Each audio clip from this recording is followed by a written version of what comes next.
Hello dear student, मेरा नाम शिवा है। ई पाठशाला चैनल में आप लोगों का स्वागत है।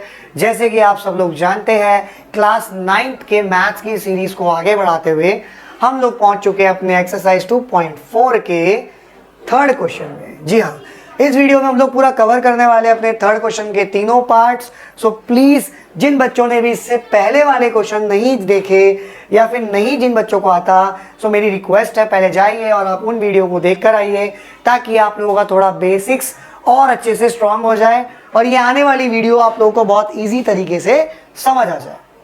सो आइए देखते हैं क्वेश्चन क्या कह रहा है। थर्ड क्वेश्चन है, factorise the following using appropriate identity. यानी कि इन क्वेश्चंस में हमने इनको फैक्टराइज करना है कुछ आइडेंटिटीज को यूज करके। चलिए देखते हैं किस तरीके से इनका सॉल्यूशन निकलता है। सबसे पहले हमारे पास है 9x² plus 6xy plus y²। सो सबसे पहले बच्चों हमने जो फर्स्ट और सेकंड क्वेश्चन किया था, फर्स्ट और सेकंड क्वेश्चन में जो आपका क्वेश्चन था और उसको सॉल्व करके जो आपका रिजल्ट निकल रहा था, जो आंसर था, वो आंसर अब आप लोगों को यहाँ दे रखा है और ये पूछ रहा है कि चलो इसका क्वेश्चन क्या है ये बताओ। सो हमने उल्टा करना है, जैसे हमने फर्स्ट और सेकंड क्वेश्चन में हमने किया था उसका हमने उल्टा करना है। हमें ध्यान से देखना है कि यहाँ पे ये कौन सी आइडेंटिटी यूज होकर हमें ये फाइनल आंसर मिला है। सो ये वाला अगर हम ध्यान से देखें तो ये हमारा है x² plus 2xy plus y²। यानी कि ये हमें किससे मिलेगा? ये मिलेगा हमें x प्लस वाई के होल स्क्वायर से। सो हमें इस फॉर्म में क्वेश्चन दे रखा है और हमें इस फॉर्म में इस क्वेश्चन को लेकर आना है। सो आइए देखते हैं।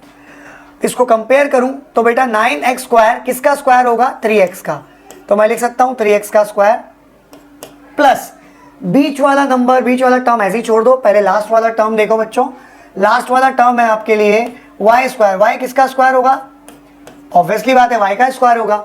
अब बीच वाला टर्म लिखते हैं यानी कि 2 मल्टीप्लाई बाय x। x हमारा बच्चों कितना है? 3x multiply by y। y कितना है बच्चों हमारे पास? y। तो इस तरीके से मैंने इस वाले पर्टिकुलर फैक्टर को, मतलब पर्टिकुलर इक्वेशंस को मैंने क्या कर दिया? खोल दिया। अब हमें क्या मिलेगा? ये जो पर्टिकुलर चीज है हमें कहां से मिली? हमें मिली x प्लस वाई के होल स्क्वायर से। तो हम ये लिख सकते हैं हमारे x क्या है? 3x और y क्या है बच्चों हमारा? y, इसका होल स्क्वायर। तो ये आ गया हमारा फाइनल आंसर। अब आप इसको इस तरीके से भी लिख सकते हो, अदरवाइज देखो इसका स्क्वायर हो रहा है तो आप लिख सकते हो 3x प्लस वाई। इसको 2 टाइम्स आप लिख दो 3x प्लस वाई। तो इस तरीके से ये हो गया आप लोगों का इस क्वेश्चन का सॉल्यूशन। तो हमें फिर से मैं आप लोगों को रिपीट कर दूं कि ये समझो कि ये आप लोगों को आंसर्स दे रखे हैं, आपने ये फाइंड करना है कि ये किस क्वेश्चन से बने होंगे। सो आइए इसका सेकंड पार्ट देखते हैं।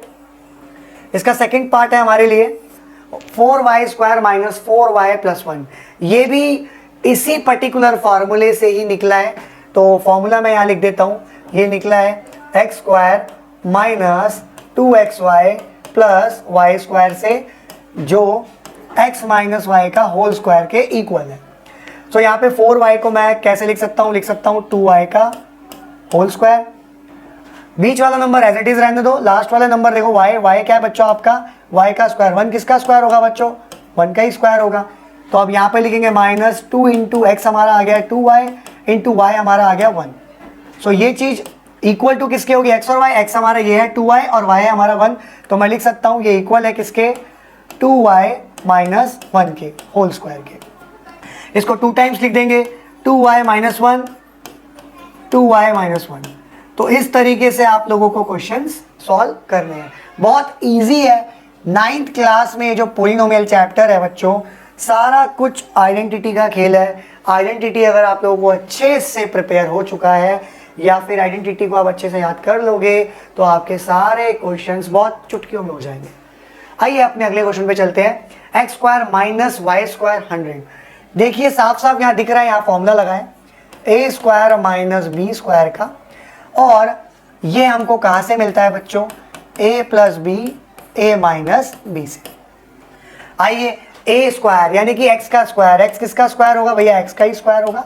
माइनस b² यानी कि y बाय 100 किसका स्क्वायर होगा? y अपॉन 10 का स्क्वायर होगा। अगर y का स्क्वायर करूँ y², 10 का स्क्वायर करूंगा 100। तो मुझे a और b की वैल्यू मिल गई। सो बस अब मैं इसको इस जगह रिप्लेस कर देता हूँ। तो x प्लस बी यानी कि x प्लस y बाय 10 और दूसरा बनेगा x माइनस y बाय 10। सो ये रहा हमारा थर्ड पार्ट का आंसर। तो इस तरीके से आप लोगों को इन क्वेश्चंस को अटेम्प्ट करना है। होप आप लोगों को वीडियो समझ आई हो। अगर किसी बच्चे की कोई क्वेरी है तो आप प्लीज़ हमें कमेंट कीजिए। चैनल में नए हैं तो सब्सक्राइब कीजिए, बेल आइकन को प्रेस कर दीजिए ताकि आगे आने वाली हमारी वीडियो आप लोगों को जल्द से जल्द मिल सके, क्योंकि एग्जाम्स आ रहा है, आप लोगों को प्रिपेयर करना है और प्रिपेयर रहना है जल्द से जल्द। सो प्लीज़ हमारे चैनल को इसीलिए आप लोग सब्सक्राइब कर दीजिए।